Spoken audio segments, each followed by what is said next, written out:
का हो, किसी भी तरीका जो आपका जो सामर्थ्य है उस हिसाब से आप दान कर सकते हैं। Radhe Radhe Krishna devotees, Radhe Radhe. Please screen को डबल टैप कर दीजिए।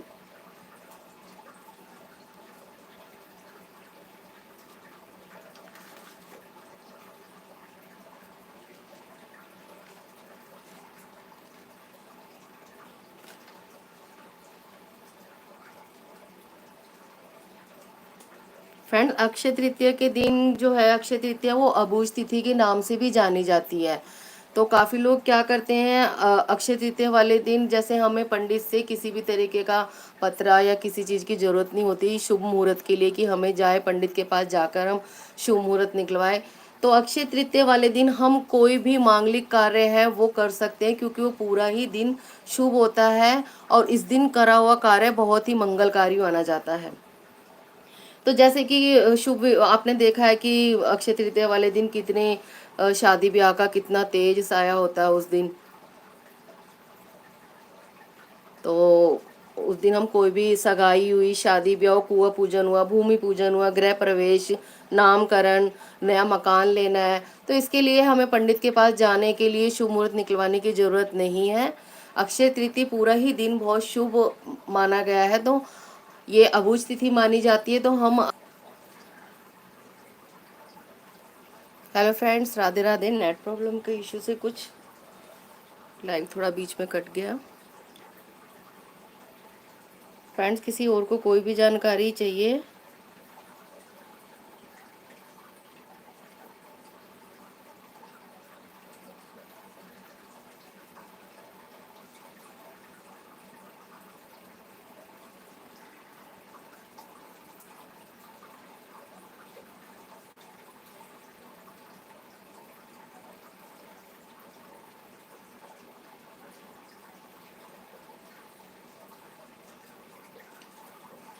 आवाज़ नहीं आ रही। हाँ जी, कशिश एंड खुशी, आवाज़ नहीं आ रही थी। नेट इशू था थोड़ा, मेरा नेट थोड़ा स्लो चल रहा है इस वजह से।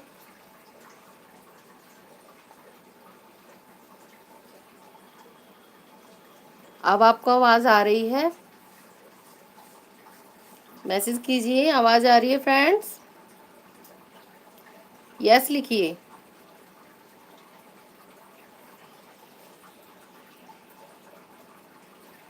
ओके।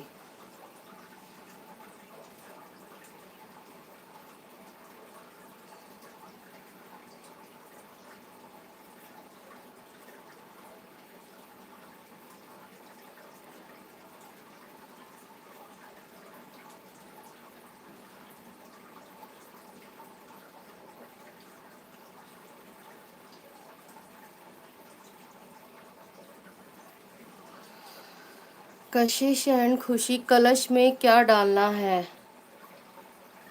कलश में क्या डालना है, देखिए हमें खाली कलश नहीं रखना होता कभी भी, चाहे वो नवरात्रि का कलश हो, चाहे वो अक्षय तृतीया का कलश हो, किसी भी पूजा का कलश हो, उसे हमें खाली स्थापित नहीं करना चाहिए। कलश में हमें सिक्का, सुपारी, पुष्प, इलायची, ये 5 या 4 जो भी आपके पास अवेलेबल है, जितने भी आपका सामर्थ्य है उस हिसाब से आप उसमें डाल दीजिए। तो खाली हमें कलश नहीं रखना चाहिए। आप चीनी के दाने डाल सकते हैं उसमें थोड़ा सा। तो कलश में हमें ये सब चीज़ें डालनी है। कलश के ऊपर भी हमें चावल या गेहूं भर के रखना चाहिए। अगर आपके पास गेहूं है तो बहुत बढ़िया है, और चावल है तो आप चावल भर के, जो कलश की जो ढकनी होती है उस पर चावल भर के उसके ऊपर रखिए। कलश के जो मुख है उसके कंठ पर जो मूली होती है वो बांधिए।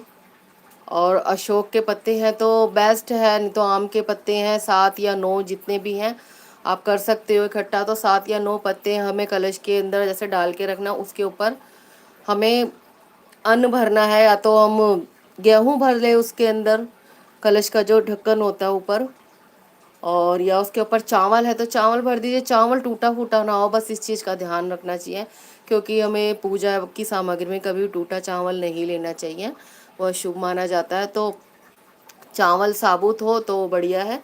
चावल भर के रखिए, उस पे अखंड दिया जो होता है वो जलाइए। अखंड जो जलाइए